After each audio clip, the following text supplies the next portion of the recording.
And Brandon, let's move right along into the next portion. We got 16 through 15. If you're on YouTube, welcome in to our big board. Make sure to check out 16 through 25 that we recorded and came out yesterday. After you obviously check out 6 through 15 that you're watching right now. If you're on Blog Talk Radio and podcast services around the world, thank you guys for rolling on through. Before I ask Brandon for his big board, gotta throw out, make sure that you go and rate and review the podcast. If you're on iTunes, even if you're not, I know you guys have iTunes accounts. I know you guys do. Make sure to go rate and review the Primetime Podcast on iTunes, on Apple Podcasts. It would really mean the world to us, and we strive to give you that 5-star rating each and every week. But Brandon, let's kick it off. 6 through 15. You know the drill. We start with you. Who's at number 15? At 15, Trayvon Mullen, the cornerback from Clemson. At 14, Marquise Brown, the wide receiver from Oklahoma. At 13, Christian Wilkins, D lineman, Clemson. At 12, Greg Little, the offensive tackle from Ole Miss. At 11, Jonah Williams, the offensive tackle from Alabama. At 10, Devin White, linebacker from LSU. At 9, Dwayne Haskins, quarterback from Ohio State.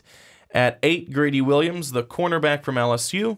Clellan Ferrell, the defensive end from Clemson's at 7. And rounding out 6 through 15, at 6, I've got Kyler Murray, quarterback, Oklahoma. And moving right along into mine at 15, DeAndre Baker, the cornerback from the Georgia Bulldogs. Then at number 14 of the Michigan Wolverines, linebacker Devin Bush. Then at 13, Brandon, I'm going to correct you, because you got to put a little respect on this name. It's not just Marquise Brown.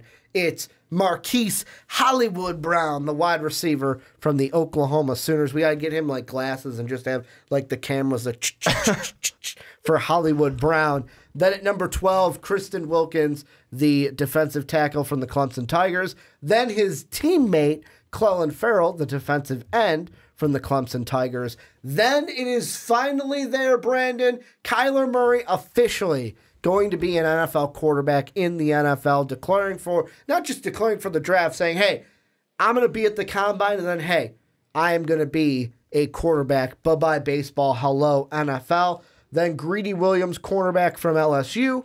Dwayne Haskins, the quarterback from The Ohio State University. Then at 7, Ed Oliver, the defensive tackle from Houston. And then at number 6, rounding out my 6 through 15, Jonah Williams, the offensive tackle from Roll Tide, Alabama. And let's start with the big boy, the BMOC of today, because literally today as we record the podcast, he made his announcement of, hey, I'm choosing football over baseball. I'll ask you this, what was your first reaction to Kyler Murray picking football over baseball? I was not surprised. I was not surprised only because we've seen it before with guys having an opportunity, to go play baseball and, some offer there to go play baseball and then ultimately picking football. I think one of the last times we saw a high-profile name like this do that was probably back with Russell Wilson in his time. But this is exciting for NFL fans. They're now going to see an outstanding college football player go into the NFL, say no baseball for me, and go into the NFL and see him play there. While I think he would have success on either field, I think we're going to see some really good things out of him on the football field. And I know that there's going to be people that say Dwayne Haskins is going to be better than him. Dwayne Haskins is just built better than him. I don't know about that because there are so many things that Kyler Murray can do. When I said, what did I say a couple of times ago on a big board that Dwayne Haskins he's a little bit of a dual threat, and people came back, dual threat, he barely runs, and then Stephen A. Smith called him a complete runner. Well, on his show we did our Haskins versus Murray. That's segment. What it was, and okay. So let's say then, for all of those people who do not believe that that Dwayne Haskins is a little bit of a dual threat on both, I think he could be if he wanted to, but then Kyler Murray is much better because Kyler Murray can extend more plays and do more things and be more versatile and diverse in the way he plays, which is going to keep defenses on their toes and make them continuously have to change up schemes, then Kyler Murray's better. Mm-hmm. And that's just what I think. Tell me I'm wrong. That's fine.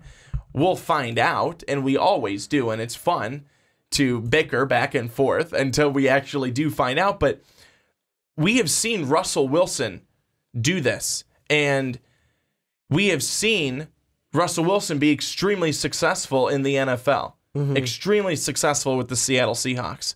Even in a year when the Seahawks, I thought the Seahawks would have a complete down year. I thought they would be crap this past year. They make it to the playoffs. And they do so because, yeah, their defense was still all right, but they also do so because Russell Wilson was outstanding. He was really good. And he's just efficient, and he's effective. And it is hard to bring a guy like him down. And for all the people that want to say, well, Kyler Murray, one hit, and this guy's going to be down. How many times has Russell Wilson missed a game in his NFL career? How many games has he missed? Not many. The guy does not really get injured. Yeah, some bruises here and there, some tweaks here and there, but he doesn't get injured. So I would throw that out the window. If that's what you're hanging on to as to why Kyler Murray isn't going to be good in the NFL, that's a really, really lame reason. Kyler Murray is going to be very good in the NFL, so get excited. Here's the thing with me is right now, at this point in time, I'm still on the side that I was when we did the Haskins-Murray. If you put a gun to my head and I was an NFL GM, I would take Haskins over Murray. And that's just for me. Yes, we've seen it with Russell Wilson. Yes, we've even seen it with Baker Mayfield. But the thing for me, which is at this point, Kyler Murray's biggest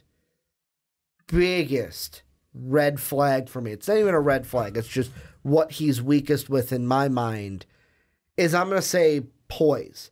And the reason why I am going to say that is whenever he faced pressure, it brought the worst out in him. Now, sometimes it ended up working in his favor. I want to say it was West Virginia. Oh, they brought pressure. He's gone. That's a 50-yard run. I believe that's a touchdown. Oh, crap. We didn't contain him. The thing I fear for Kyler Murray is not even the injury thing. It's just NFL coaches are smarter. Like there are Bill Belichick's. Really, there's one, Bill Belichick, in the NFL. The more they see Kyler Murray, they're going to figure it out. Like Patrick Mahomes, yeah, he did really good. Yes, I am not questioning him. Like, he's a top quarterback now in the NFL. But the thing I'm going to be interested with Patrick Mahomes next year is how teams are different with him, because now we have a basically full year of tape with Patrick Mahomes. Hell, screw that. Look at what the Patriots did. Look at what Bill Belichick did against the Chiefs in that AFC title game. Basically took their offense and made them useless. They didn't score a single point in that first half. Oh, I would disagree with that point completely. But what I'm saying is then the Chiefs made halftime adjustments and they made a game out of it. I'm just saying that it's not going to be, for Kyler Murray, it's not going to be as easy as it was in college. And the thing that both Russell Wilson and Baker Mayfield have, and they've shown that they have, I'm not saying that Kyler doesn't have this, but he's different than both of those, is Baker for sure, and even with Russ, they came in with chips on their shoulder.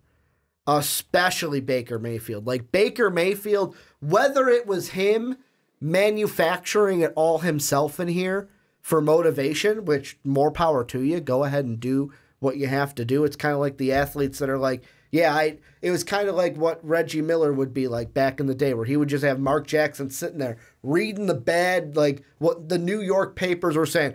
Oh, Reg, you don't want to hear what they're saying about you, man. Ooh, if it was me, I would be angry. But, oh, man, you don't want to hear about this, just to get the fire going. Maybe that's like Baker manufactured it himself, like that chip on his shoulder. But for me, not just Kyler Murray, the poise when pressure came, because it's going to be different in the NFL. The thing that it's just uneasy with me is that Dan Patrick interview, where I will say this. It's an awkward situation to be in when you know someone's going to ask you baseball or football and you're not ready to commit yet. But like Mark and I talked about with it, you gotta have some composure and B, a blanket statement that you could throw out there. You've got to bring this up to me. I don't know what you're talking about. On the Dan Patrick show, he was asked about baseball or football, but even from the start, he was very awkward about it and never gave answers. Like, Dan Patrick asked him about football, and he would say, well, yeah, if I go there. But then he listed off, like, right away, there's the spring training date, but then wouldn't commit to it. And just watching it, to me, I was looking at it going, you got to come in and, like, someone should have prepped you for this. Well, maybe he shouldn't have done the interview before he made his decision. And that, too. Like, that's another It doesn't make a whole lot of sense to me why are you doing this interview then before you've even made a decision where to go? Because you know that, like you said, you know the question is going to come. People are going to ask. And Dan Patrick, I will say, he's a rough interviewer. And when I say that is, he's not going to be like, oh, this is a fluff piece. No, he's going to come at you. He's going to get a good interview out of you because Dan Patrick is one of the best interviewers in the sports business. That's my kind of issue, though, to round it all up with Kyler Murray is not just poise off the field, but that poise on, well, not just the poise on the field, but the poise off the field as well, where you look at Russell Wilson, you look at Baker Mayfield, two of the guys you've compared. You mentioned now people throw out Baker Mayfield. Both of those guys are very good at the podium. Will Kyler Murray be that same guy? Well, so now a lot of things to unpack there, Ricky. Yes, a lot. But the first thing is, you mentioned Patrick Mahomes and how teams will, change to him, defenses and everything like that. Well, what about Lamar Jackson? Are they going to completely change to him too? Is he now going to be unsuccessful and not be successful the way that he was last year with the Ravens, where every team realized this guy's going to run, pass, run, pass, and they still couldn't stop him, and they still couldn't stop the Ravens. And the Ravens made it to the playoffs. They went up against the Chargers, who in that game were much better than the Ravens, but he still, even still, he was able to put a comeback together, give them a shot at being able to win that game. But it's not because of anybody else other than the Ravens defense and Lamar Jackson that they were able to get to the playoffs. Maybe a little bit more on the defense, sure, but they wouldn't have gotten there even with a good defense and Joe Flacco. I'll tell you that. It wasn't going to happen. But I guess I just also to your point of his poise, I would disagree with that. I think that he does have good poise. I think he has poise when he's playing on the field in the sense of he knows if there's going to be pressure, he does not have to just resort to passing. He's got another weapon. Use your legs. And he did so many times in college. He did so many times this past season with Oklahoma, over 1,000 yards on the ground that he had, multiple touchdowns. That's what he'll be able to continue to bring here to the NFL. A play breaks down, well, you can get out of it. Use your legs. I think that there's obviously no one's perfect, but if he is flushed out of the pocket, he is going to be running. Now, he may not be that guy who throws on the run or who may be the best at throwing on the run, but he is still, I think, a poised player when he's out there. To the other point, I remember when Baker Mayfield was coming into the NFL and you couldn't stand him. You thought he was a jerk. You thought he was an a-hole. You thought he carried himself pretty poorly. You've changed. you're tuned completely. I mean, so now he is an a-hole, but like he's successful. I mean, I would disagree. I think that he has a really good air about him. I don't know. Everything towards Hugh Jackson kind of screamed a-hole. Just saying. But I think that well, we don't know what happened. But I think that with Kyler Murray, one bad interview shouldn't define who you are. Just like one bad moment for Baker Mayfield shouldn't be defined. But I'm just saying, you did not like the game that Oklahoma had against Kansas when, what was it that he was trying? He planted the flag. But who was it that he was trying to shake hands and they wouldn't shake hands and then he flipped him off? That was against Kansas, wasn't it? At the end of the season, that's who it was. The flag that was plant was Ohio against Ohio State. The flip off was Kansas. But so you from that point you were not a fan of his. You believed, this guy's a real jerk and a real tool. And plus, he had the off the field issue of getting drunk and running from the cops. And bad. Like I'd rather have that though than the Joe Mixon thing. But that's a story. That's a different argument for a different day. But I guess what I'm saying is that these guys are still young. They're not kids. They're young adults. They're young adults. They're young adults. They're not kids. They're not children. They're not teenagers. True. They're not all teenagers. The basketball players are more kids than the What NFL are they? ones. 18, 19, 20, 21? The basketball ones come out at 19, where the NFL ones have to wait until they're like 20, 21. Yeah, so, I mean, they're not kids. They're young adults that soon enough will be doing things for themselves once they get paid here. They're kids in my eyes, damn it. But here's the thing, is that, we can't have everything define, one small thing define how you're going to be.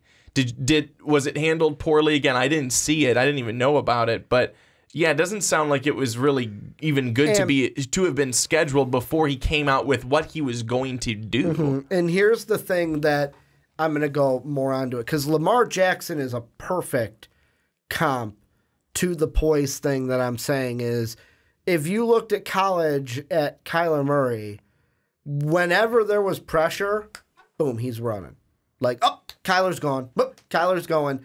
And Lamar Jackson was kind of the same way in the NFL, where it was like, hey, if it's not there and everything breaks down, Lamar Jackson is going to run. Now, a good coach will be like, hey, Kyler, don't do that. And eventually they'll work with him to, go through progressions and kind of not have to rely on the legs a whole ton, because also there's the good and the bad. Yes, Russell Wilson hasn't been injured, but I will say Russell Wilson has done a great job of not getting hit. Like, Russell Wilson does everything that he'll run circles in that backfield just so that he doesn't get hit to throw the ball. But then on the other side, RG3, hey, I'm going to run for some yards and I'm injured. But that's also where if you know that as a quarterback, you know that that's your style. That's one of the biggest parts of your game. You have to be smart about it too. And Russell Wilson has, like you said, has been smart about it. RG3, I'd say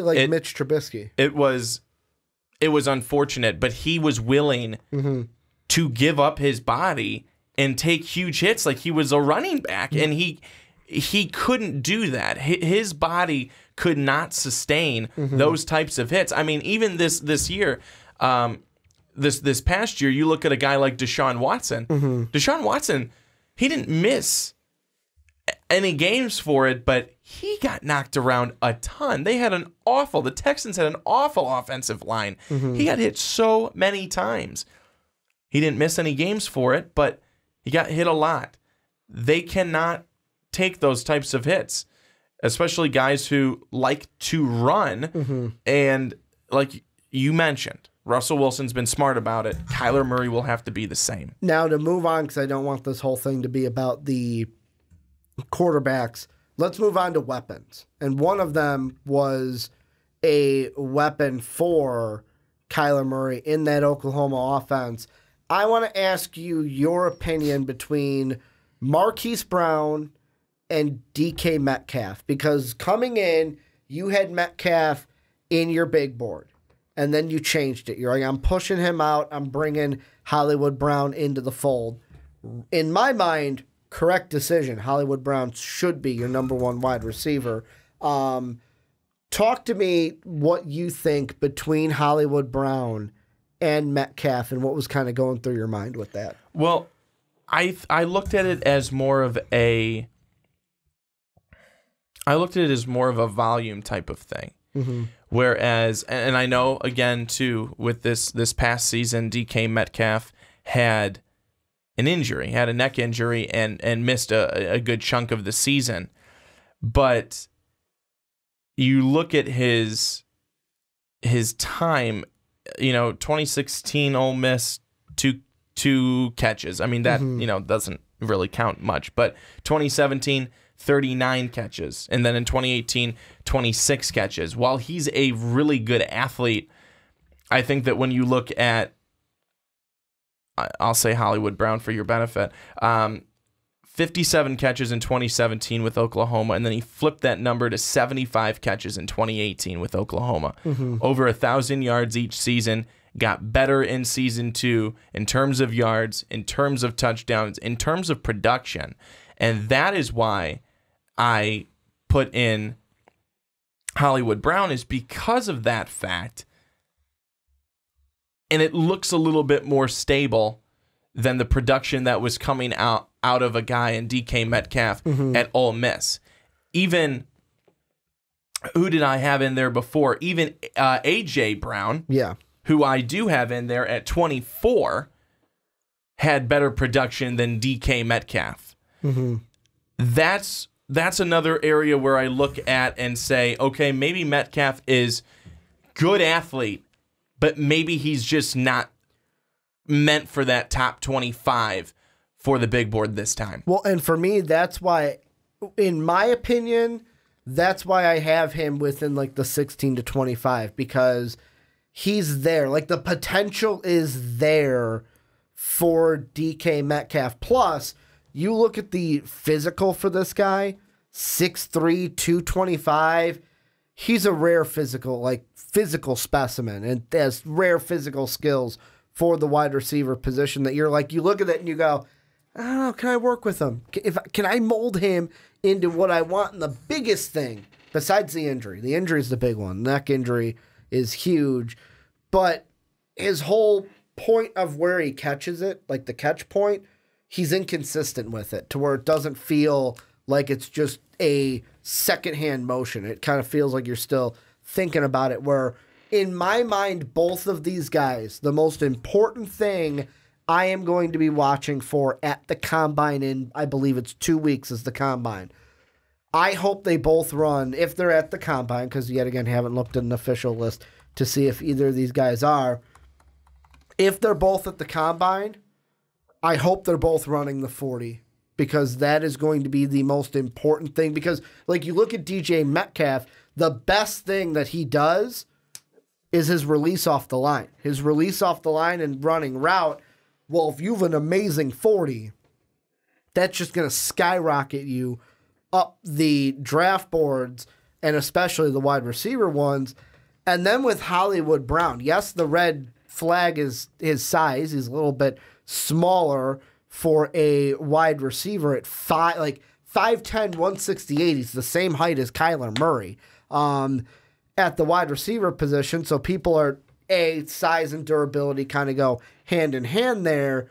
But when people look at you as such a vertical threat, you need an amazing 40 time. You need a 40 time that blows people off of their seats, that makes those scouts that are sitting back like this, Brandon, they got their notebook, they're flipping through it, makes them go like this.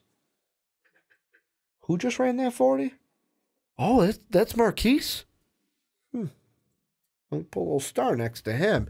That's what you need to do if you're Marquise Brown, because that is your biggest weapon, is your vertical ability. No, I think you're right. I think it's going to be really interesting to see what that 40 time is. Speed is so big. Speed kills. And it is a huge thing that scouts are going to be looking for, because what's becoming one big thing in the NFL in terms of wide receivers, they want that deep threat. They want that guy who can vertically get down the field like that that they can get that the quarterback can get the ball out to, that can beat everyone on defense and get behind defenses quickly. Last thing I want to ask you, and this is a quick answer because you had him lower. I still have him in the almost top 5 range. Did the playoff performance factor into why you have Jonah Williams falling from 8 to 11? Because a lot of people are saying did not play well, especially in that national championship game, where I said, oh, well, no, duh. He went up against one of the best defensive lines in college football. Did you expect a near-perfect game where Clelin Ferrell and Christian Wilkins were not going to get to him? Come on, people. He only dropped a couple of spots. I think, another one is that Kyler Murray was popped in there as well. After committing. And so it's not necessarily anything too much performance-wise, but I think that you could also see with Jonah Williams, I think he's going to be really, really good. He's got great footwork, but one thing that could be tough for him is really good speed guys could be difficult.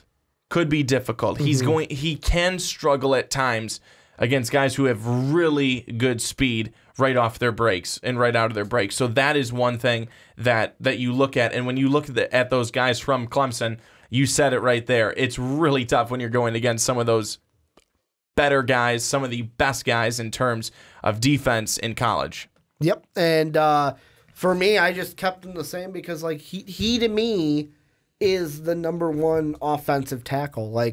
Some people have Greg Little, but to me, Greg Little isn't even the second offensive tackle now to me. It's the, what's his last name? I'm blanking on it. It's Jawan Taylor from Florida that's kind of taken that second offensive tackle spot for draft big boards. But this is where you guys come in. Let us know what you guys think down below in the comment section about Kyler Murray, about the wide receivers, about the offensive tackles. Let us know in that comment section.